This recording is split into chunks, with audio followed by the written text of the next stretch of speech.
Hello YouTubers, this is my third DVD review, with the first two being of the beginning box set and Genesis of the Daleks, and this time I am reviewing the season 19 story Earthshock.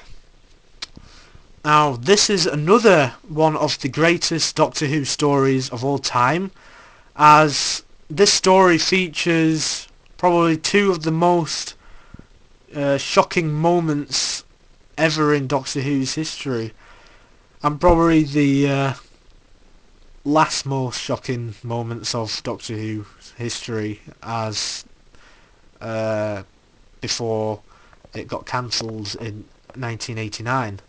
So I'm showing you the DVD menu once again, like my last DVD review, and this menu gives you a taster of what this great story has to offer.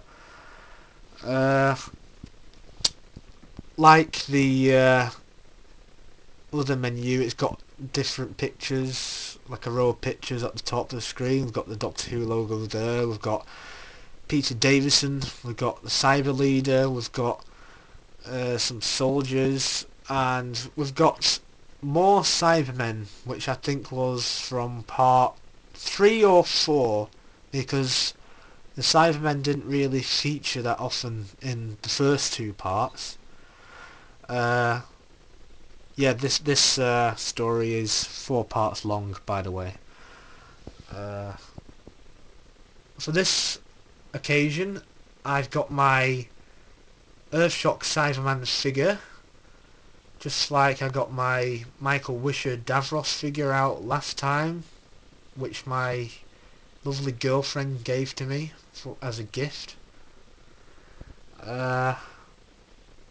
So, let me tell you about why this story is one of the best stories. So, I'll let you have a look at the box art. It's the same standard classic series logo, which is Paul McGann logo from the 1996 Doctor Who movie. This logo's used for pretty much every classic series DVD release. This DVD came out in 2003.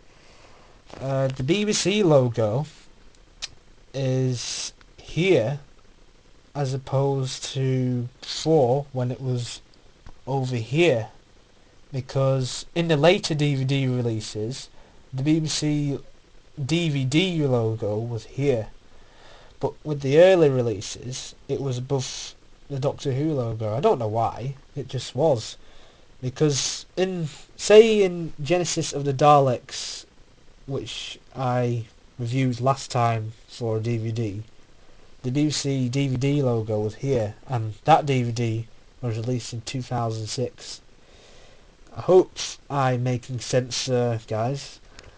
The cover has the Cyber Leader, played by David Banks, I think, and in the background we've got Earth, and we've got Adric, and I won't tell you why Adric is there. If you want to find out why he's there, then I would recommend you pick this story up and watch it all the way through if you haven't done already. And at the bottom we've got a nice picture of Peter Davison there as the 5th Doctor, and it gives you all his dates. And as usual, on the back we've got screen grabs of different scenes from the episodes, like Cybermen, Doctor and Soldier, more soldiers, captain of the spaceship, can't remember her name, and we've got the 5th Doctor interrogated by a soldier, and here we've got the plot details. So basically The mysterious disappearance of archaeological team is merely the prelude to a deadlier threat for the Doctor and his companions.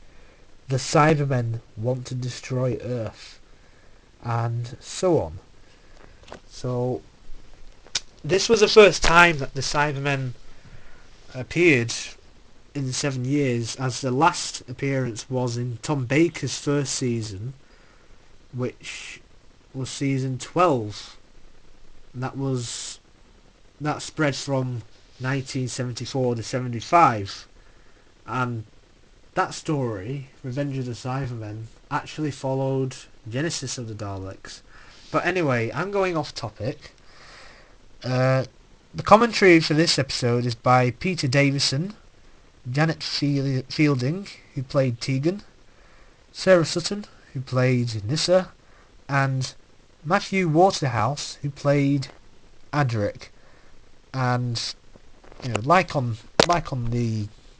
pointed out on the cover, Adric does play a major part in this episode, and I know that may annoy some fellow Whovians because he isn't exactly the best companion in the world, if you know what I mean.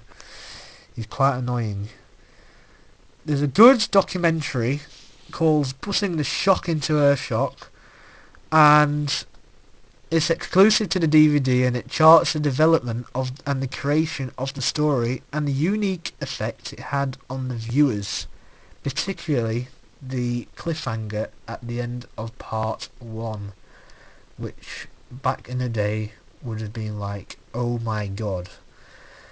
Another good thing is CGI effects, particularly from the end of part 1 when the soldiers are attacking the android. There's like red lasers. You may have just seen it in the DVD menu. Yeah, they look more up to date, if you know what I mean. But unfortunately, they didn't really bother to do like a lot of CGI in the cyber guns. But oh well, I'm not really fussed. I'm not really fussed about CGI, to be honest. I just watched the original effects. And there's location film sequences presented in full, containing shots and dialogue cut from the finished show. And there's a BBC Two review programme taking a look back at some of the Doctor's most memorable monsters. That's pretty good, because it shows lots of monsters like Daleks, Cybermen, there's loads basically. It goes right up to the story, because this was the latest story that was broadcast at the time. What else is there? There's loads on this. It's really good. The look inside. Oh, come on. Open. We've got some information here, but unfortunately the DVD does not have a picture on it. It's just plain reflective, which is a bit of a pity. So I hope you enjoyed my sort of analysis of this story. I would recommend getting it, because it is really a great story, as it features the Cybermen for the first time in 7 years, and they are made more menacing as before. So my next DVD review will be the Jon Pertwee story, Inferno. Thank you very much for watching. I'll see you next time.